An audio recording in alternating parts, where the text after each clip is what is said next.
I guess what I've been doing. Welded a new piece in that corner there for the lip for the seal as well.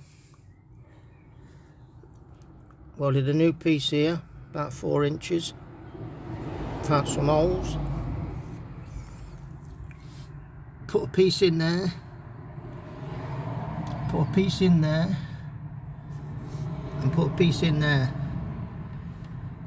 On the floor. The floor's all done now on my side.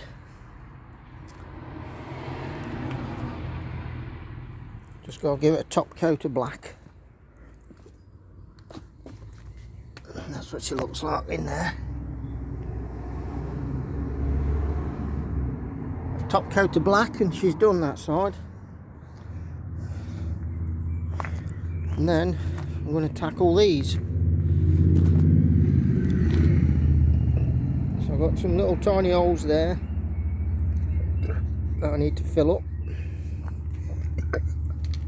and then put a patch on there as well.